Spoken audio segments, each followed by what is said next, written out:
But there's something else you're doing that I think you're really blazing the trails that I wanted to talk about that I think will be beneficial to the people on the Author Level Up channel, and that's courses.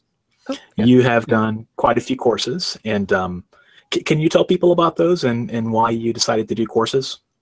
Yeah, I mean, in particular, being a nonfiction author, it's interesting. It's I've been thinking a lot about this lately. Video has gotten really huge in the past couple years. It's a lot easier to put together an online course and sell it in those marketplaces that allow you to do that. But you can also take information from your books and use them, and like it's almost like you're not recycling the same information, but you can build on it and create a more premium product.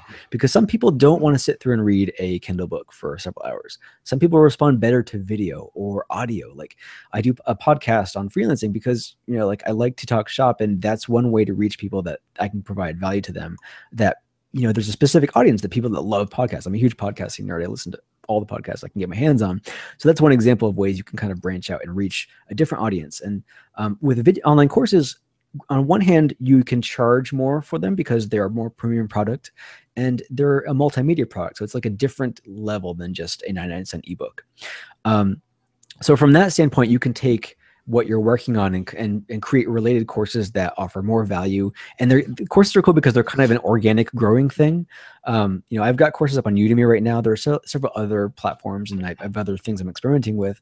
But when someone buys one of my courses, granted, they're getting the video and you can take that at your own pace and you're learning all the stuff I've created in audio and video lessons and handouts.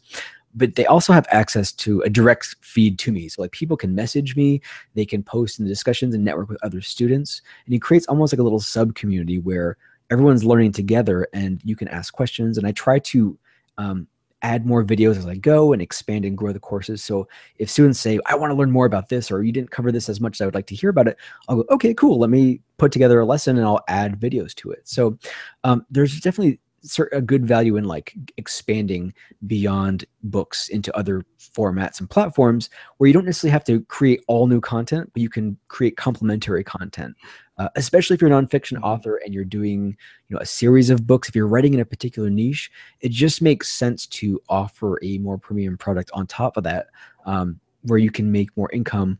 But also, it's fun to create courses. I almost find that I can create courses faster than I can create ebooks, because when you're writing a script for a course, it's a lot more conversational and you can get away with not having it be 100% polished because you're talking your script out. And I'm not really great at being, this is one of the rare times where I'm actually like popping up on camera video. But for a long time, I was terrified of being on camera. So my courses, the first few I've done, were really just a matter of like, doing spoken audio like this and recording it and then editing the audio and then putting PowerPoint slides over it. And that works fine. So it's one of those examples of like, if you write a book and where do you go from there? And I think for me, it's been a way to kind of overcome some of my fears. Like podcasting has been my, outlet for overcoming my inability to speak publicly. And in the 2 years I've been podcasting, I've grown like 500% more comfortable with talking to a microphone, talking to people online, doing those kind of things where you're interacting with people in a very organic, sort of non-scripted way.